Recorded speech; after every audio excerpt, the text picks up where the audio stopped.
gobierno de Javier Milei y primero hizo un anuncio que nadie lo recepcionó, nadie le aplaudió, entonces después lo tuvo que volver a repetir. ¿Cuál? Y dijo, y no me aplaudieron, no. Reprochando, o sea, hubo unos cruces, la verdad, bastante interesante. El anuncio dijo que iban hacia no solo a un levantamiento del cepo, sino a una libre disponibilidad de los dólares. Es decir, hacia un esquema en el cual quienes exportan no tengan la obligación de liquidar los dólares en algún momento.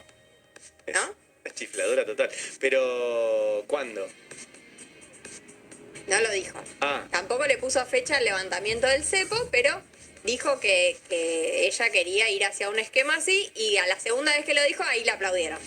Claro, pero hasta Milei dijo que no va a haber levantamiento del cepo pronto. No, por eso, no pronto, pero agregó esta cuestión de no tener la obligación de liquidar, que, digo, incluso durante el macrismo, que se levantó el cepo en un momento determinado, no en todo el periodo, pero en un momento efectivamente no hubo cepo, incluso en ese momento estaba la obligación de en algún momento liquidar las divisas. Sí. Bueno, Mondino planteaba profundizar este liberalismo total. Después habló mucho, se centró su exposición en las relaciones internacionales, habló mucho del acuerdo Mercosur-Unión Europea, le pidió al presidente actual de la República Argentina que avance en ese sentido. El 7 de diciembre está previsto que se pida, que se oficialice este acuerdo, que la verdad es que falta mucho, o sea, no es que porque Alberto el 7 diga, ok, entramos a este acuerdo, ya pasa a regir, digo, tiene que pasar por los parlamentos de todas las naciones implicadas. Pero bueno, fue por ese lado, habló de tratados de libre comercio con Singapur, con lo que son los tigres asiáticos, hizo mucho hincapié allí, pero lo que a mí me llamó la atención es que en toda la exposición en ningún momento se habló de qué industrias, ¿no? Claro. O sea, era como, bueno, la industria, y ante los planteos que le hacían los industriales que la estaban ahí acompañando en el panel, no había respuesta. O sea, te digo que dio la sensación de un desconocimiento total de qué produce la Argentina, qué necesitan los industriales, cuál es la diferencia entre las necesidades de un industrial de la provincia de Buenos Aires con un industrial del Norte Grande. Digo, eso que a mí particularmente me llamaba mucho la atención en los discursos de masa de tener el conocimiento del territorio, de lo que se produce, de lo que hace falta. Bueno, acá apareció totalmente desdibujado. De hecho, no nombró ninguna industria, por ejemplo, ni un sector de actividad en toda su exposición. Pero cuando los referentes de la UIA le empiezan a plantear preocupaciones, ellos le plantearon 3 niveles de problemas, ¿no? Entonces dice, bueno, por un lado, la necesidad de coordinación entre las agencias municipales, provinciales y a nivel nacional para la exportación. Y allí es cuando ella plantea esto que comentaba antes, de que son los privados los que tienen que ir a tocar la puerta a las embajadas para pedir aperturas de mercado o asesoramientos para ir a ferias. O sea, las embajadas tienen que tener un rol pasivo de esperar a los privados, totalmente a contramano de lo que hace el mundo, ni que hablar de lo que hacen los países desarrollados. Después, bueno, obviamente la típica cuestión que aparece en este tipo de foros, la cuestión impositiva. Allí hizo hincapié en que, bueno, en que en el Congreso no va a haber mayorías, pero que esperan que haya algún tipo de colaboración. Y se le empezó a complicar cuando le preguntaron por la logística, el gran problema que tienen, especialmente en el interior del país, con los costos que implica muchas veces transportar las mercaderías desde los lugares donde se producen hacia los puertos, especialmente en los casos de exportación. Y ese es el mensaje, tal cual. De hecho, ahí, en vivo y en directo, los retó, esta es la palabra, los retó por no haber hecho el gasoducto. A ver. Te vuelvo al tema de energía. El transporte de energía, por más que querramos producir energía, el transporte hoy está desarticulado. Hagan la quinta línea privada, muchachos. ¿Por qué tiene que ser estatal? ¿Por qué el gasoducto tenía que ser estatal? Uno, del público que me diga una razón por cual el gasoducto tenía que ser estatal. Una. Son empresas petroleras grandotas que se lo venden a empresas de energía grandotas. ¿Por qué el cañón lo pagamos entre los 47 millones de argentinos? Uno, que me diga algo. Bueno, las regulaciones que tiene la energía. La quinta línea tiene que ser privada, punto. La sexta, cuando alguien la piense, también. Bueno, los reto ahí, Sí, sí, en vivo y en picante. directo. Y acá, digo, lo que habría que transmitirle a Diana Mondino es que cuando la iniciativa fue que la hagan los privados, no se hizo. Exacto. Y quienes pagamos que ese gasoducto no se haya hecho en tiempo y forma, somos todos los argentinos. Ujú. Porque digo, la restricción en materia de dólares por todo lo que la Argentina tuvo que pagar en barcos de GNL a un precio disparado cuando fue la guerra de Rusia con Ucrania. Tuvimos que importar gas a un valor altísimo en dólares por no tener hecho ese gasoducto. Digo, podríamos haber superado no solo la cuestión de los dólares, sino haber podido empezar a exportar antes. Digo, o sea, cuando lo dejaron en las manos privadas no funcionó. Entonces, que 4 años después, con un gasoducto terminado, con un gasoducto en funcionamiento, con un gasoducto que nos va a permitir el año que viene no depender tanto de las importaciones, volver con el discurso de que la hagan los privados, la verdad es no haber leído lo que pasó en los últimos 8 años de mínima. Y no solo eso, en torno al desconocimiento, sino que después le preguntaron por una obra puntual, porque el gasoducto ya está, ya se hizo, lo hizo el Estado.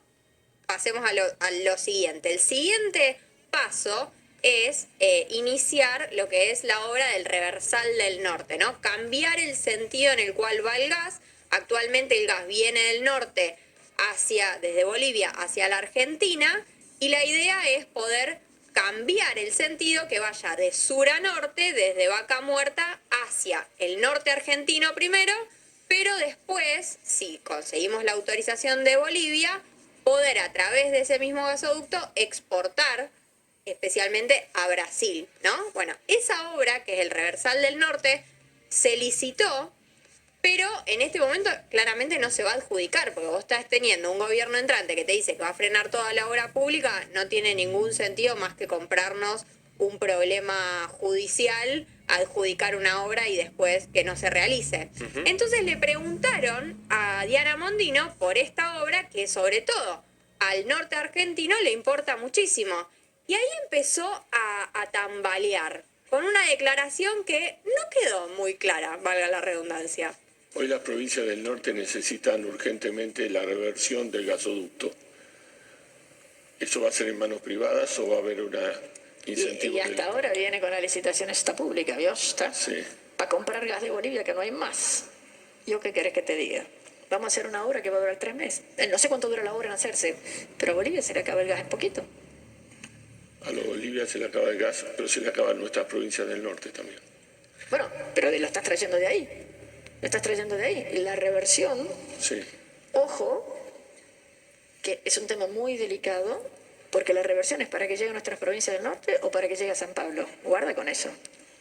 Yo estoy hablando de las provincias del norte. Lo tengo acá la banderita. Yo estoy hablando de las provincias del norte. Tiene que llegar a todo el país. Ok. Y la prioridad es todo el país. Pero tenés que dejar que el señor venda lo mejor que pueda. Al mismo tiempo que estamos diciendo exportar, déjalo al señor que defina. Por lo tanto, vas a tener que tener precios internos, no mañana, no pasado, pero vas a tener que tener precios que sean export parity.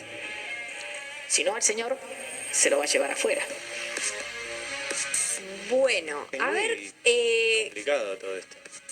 o sea, yo sinceramente lo escuché en loop varias veces porque digo, no, o sea, no, realmente no entendía lo que estaba diciendo, hasta que en un momento me di cuenta de que en realidad Diana Mondino no sabe lo que le están preguntando. Claro. O sea, porque ella dice, vamos a hacer una obra para solamente 3 meses para que traigan el gas. No, es al revés. O sea, la obra es para que el gas que se produce actualmente en Vaca Muerta vaya al norte argentino y no depender justamente del gas de Bolivia, que viene en declino y que ya anunciaron que en agosto no van a poder cumplir con los volúmenes que vienen abasteciendo a la Argentina. O sea, no tenía idea de lo que le estaban preguntando. ¿Puede ser que no tenga idea? O sea, yo me imagino que ya parece a propósito. Para que nos pongamos a discutir de esto, porque si no, no lo puedo creer. O sea, además que es una obra, digo, que necesita definiciones, te diría, en lo inmediato, digo, porque el gobierno entrante, una de las primeras definiciones que va a tomar es que hace, deja caer esa licitación, no hace nada, y el gas de Bolivia se termina este invierno, o sea, no hay mucho tiempo para tomar esa decisión. Claro. A mí eso es lo que me genera la desesperación de tener una canciller que no sabe lo que le están preguntando. Y al final, no sé si pudieron prestar atención, lo que termina planteando es ir hacia un esquema en el cual el valor del gas en la Argentina salga lo mismo que el gas que vamos a exportar, ¿no? Y esto es una viejísima discusión que la tenemos con el petróleo y ahora la vamos a tener con el gas. Si vos producís a costo argentino, ¿cómo puede ser que en el interior de la Argentina tengas que pagar el precio internacional del gas o del petróleo? No tiene ningún tipo de sentido. No. Y la comida tampoco, y podemos hablar de un montón de cosas. La carne no te la pueden cobrar como si estuviésemos en China. No, de hecho, bueno, por eso en la carne lo que se hace es determinar cupos, ok, esto se exporta, esto no se exporta, pero si vamos hacia una apertura total, no, claramente los cupos de la carne no imagino que vayan a sostenerse en pie. Bueno, más allá de esta presentación de Diana Mondino, lo que me pareció más interesante del encuentro de la UIA fue el momento de los gobernadores. Estaba Axel Kicillof, Raúl Jalil de Catamarca, Nacho Torres, el electo gobernador de Jujuy, y Alfredo Cornejo, electo gobernador de Mendoza. Y allí quedó muy claro que la agenda de los gobernadores es una agenda de desarrollo productivo. Me pareció muy interesante, 4 gobernadores de distintas fuerzas políticas que tengan un acuerdo básico de que es por ahí. Sin embargo, hubo unos cruces y chicanas bastante berretas, voy a usar esta palabra, porque Kicillof intentó hacer yo diría una defensa, una desdemonización de la provincia de Buenos Aires, Sí. con datos que son muy interesantes y los repaso rápidamente. Primero, esto que yo traje hace un tiempo de qué recursos son de la provincia de Buenos Aires, o sea, recauda por sí la provincia de Buenos Aires, y qué parte de sus recursos provienen de la nación, ya sea por coparticipación o por otro tipo de transferencias. Y al contrario de lo que se cree, porque para mí esto es una verdad instalada, al contrario de lo que se cree, la provincia de Buenos Aires es una de las que menos dependen de los recursos del Estado Nacional. Solo el 50% provienen del Estado Nacional. ¿Y por qué digo solo? Porque el promedio del resto de las provincias es más del 70%. Sus recursos, los que provienen de la nación. Primero planteó eso. Después planteó el hecho de que aporta casi el 40% de la coparticipación y recibe solo el 20% por problemas históricos de cómo se forjó la coparticipación y cómo nunca después se terminó discutiendo. Y después hizo hincapié en 2 datos. Por un lado, es la jurisdicción que menos gasta por habitante, que es la medición correcta, digamos, porque vos, ¿de qué manera comparás, si no, lo que gasta una provincia de lo que gasta la otra? Y también es las jurisdicciones que menos empleados públicos tiene por habitante. 5 veces menos que la jurisdicción que más tiene, que no la quiso exponer, entonces no lo dijo, pero 5 veces menos. Y está en línea con lo que es Córdoba en materia de empleados públicos. Y Cornejo, por otro lado, también me pareció muy interesante porque se bajó el precio a sí mismo. Ajá. Dijo, nosotros los gobernadores, la verdad, no tenemos mucho que definir en materia económico-productiva. A lo sumo podemos regular ingresos brutos, podemos mantener nuestras cuentas en orden, pero la verdad es que los que tienen las herramientas de política económica es el Estado Nacional, ¿no? Casi desligándose, a mi modo de ver, de lo que va a venir. O sea, si viene algo malo en términos productivos, él va a decir, no, bueno, las herramientas las tiene el Estado Nacional. El Estado Nacional es el que pone las reglas del juego y el Estado Nacional es el que tiene que ordenar la macro para que los privados hagan, ¿no?